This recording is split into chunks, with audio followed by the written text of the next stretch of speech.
I've been involved with hundreds, if not thousands, of hospital meetings, ambulatory surgery center meetings, physician office meetings with regard to various therapies. When I think about getting a hospital to, I'd say, approve to buy your device, there are a couple elements to it. Really, the first one is if you're a new and innovative therapy, which is what we specialize in, is there enough clinical evidence to show that this is a meaningful therapy? And some folks will use reasonable and necessary, but does it really help patient outcomes? Needing to have enough clinical evidence to demonstrate that is really important. And it goes into a whole host of how you run your clinicals, structure your clinicals, how many there are, who's doing them, who's funding them, all of those types of questions. But let's just assume you have enough clinical evidence and having a physician, I'd say, sponsor or advocate within that hospital system is really, really important. When I think about reimbursement, it's always coverage, coding, and payment. Okay. Coverage means, is insurance willing to pay for it? Coding is, what are the codes they'll use to pay for it? And then payment, how much are they willing to pay for it? So the first real question a hospital is thinking about with a new therapy is this legit? Is this really going to help people? And being able to show with the evidence and the technology and physician support, let's just assume you get past that part and they say, okay, great, we'd love to put this into our hospital system. Then the next is codes. Do codes exist?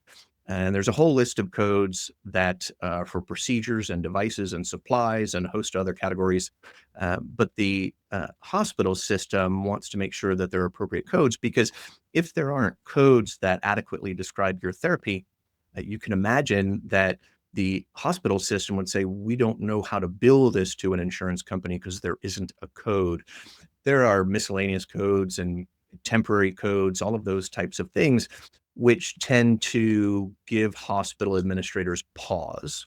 And so the holy grail of launching a new therapy, or putting it in a different way, selling that new therapy and hospitals actually buying that therapy, the holy grail is category 1 codes. And there are a whole bunch of requirements for category 1 codes, but just keep that in mind that category 1 is the best opportunity you can have so that there's no pushback on adopting your therapy because codes don't exist. Okay, so you kind of have that part. Then at the end, you're talking about price.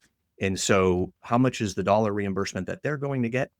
And how much are you charging them for this? And so with Medicare, you can figure out what they're getting, what their reimbursement is, and you can start looking at what you can charge so they can make some money. But most hospitals will have a combination of public and private payers. Private payers typically reimbursing much higher, sometimes 2 to 3 times higher than Medicare. Though if you have Medicaid patients, you're going to have some struggles there because that's typically lower than Medicare.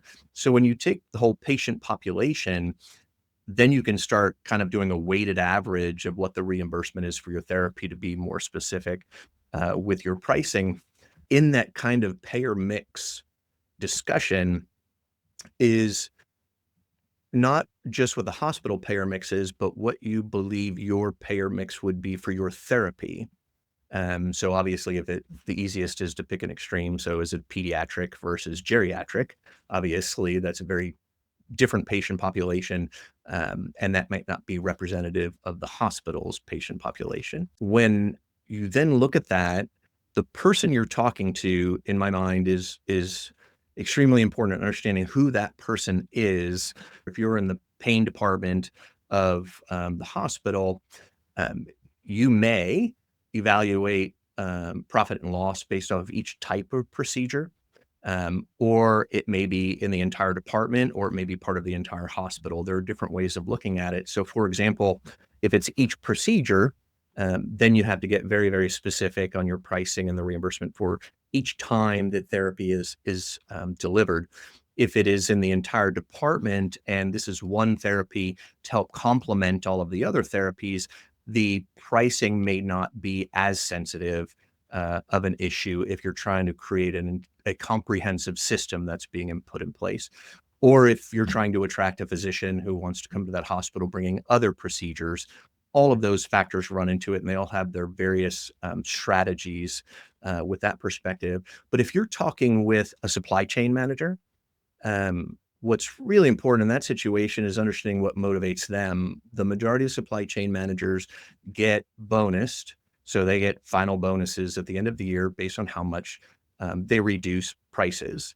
And so if you're talking with them, they're not thinking through, or they may not be thinking, in my experience, they may not be thinking through the clinical benefits of a therapy because it might be more expensive, and they're not going to get their bonus. So that's a delicate conversation to have, but a very different type of conversation. In my experience, if you're a rep and you've been relegated to meeting with the supply chain manager, there has been a breakdown in their understanding of the benefit of your therapy. I would figure out who needs to know what, when, where, and how, and why, so that they can make more of a clinical decision, a business decision. So a CFO, a CMO, CEO, I'd want to have those conversations because they're looking at the entire scope of services that are offered at the hospital and how all of that works together, not division against another division, but synergistically together, how everyone can benefit from that. So if I'm a rep coming in, to kind of summarize on that, I want to have physician support. I want to have robust clinical evidence. I want to have category one codes, the holy grail, if you can. If not, category three will work. It'll just be difficult for market adoption, and adequate reimbursement for your therapy at Medicare if you can. If you can't, then at least through a payer mix of private payers and Medicare.